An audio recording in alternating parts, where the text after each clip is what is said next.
नमस्कार. अनुभव XR वापरून टॅबलेट आणि VR डिव्हाइस कनेक्ट करण्यासाठी खालील स्टेप्स काळजीपूर्वक पाळा. स्टेप 1. आपल्या टॅबलेटमध्ये अनुभव XR ॲडमिन ॲप्लिकेशन उघडा. स्टेप 2. नवीन रूम तयार करा. दिलेल्या जागेत रूमचे नाव लिहा. स्टेप 3. क्रिएट रूम बटनावर क्लिक करा. स्टेप 4. रूम तयार झाल्यानंतर टॅबलेटच्या डाव्या पॅनलमध्ये रूम कोड दिसेल. हा रूम कोड VR डिव्हाइसमध्ये टाकायचा आहे. स्टेप 5. आता VR हेडसेट घाला आणि अनुभव XR ॲप्लिकेशन उघडा. स्टेप 6. वरच्या डाव्या कोपऱ्यात असलेल्या मल्टीप्लेयर बटनावर क्लिक करा. स्टेप 7. आपले नाव टाका आणि एंटर बटनावर क्लिक करा.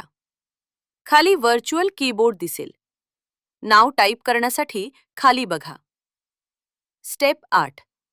नाव टाकल्यानंतर टॅबलेटवर दिसणारा रूम कोड येथे टाका. त्यानंतर जॉइन बटनावर क्लिक करा. स्टेप 9.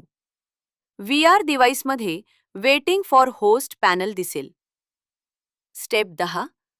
आता टॅबलेटमध्ये परत जाऊन कंटिन्यू बटनावर क्लिक करा आणि रूम सुरू करा.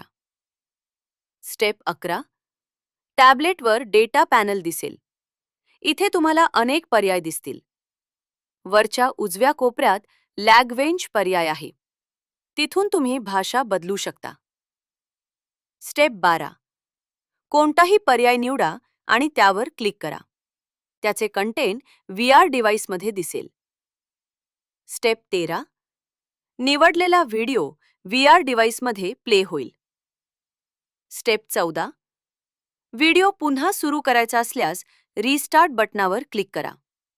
बाहेर पडण्यासाठी एक्झिट बटनावर क्लिक करा. स्टेप 15. पूर्णपणे रूममधून बाहेर पडायचे असल्यास टॅबलेटच्या डाव्या पॅनेलमध्ये खाली स्क्रोल करा. मल्टीप्लेयर बटनावर क्लिक करा. स्टेप 16. तिथे लीव्ह रूम बटन दिसेल. त्यावर क्लिक करून रूममधून बाहेर पडा.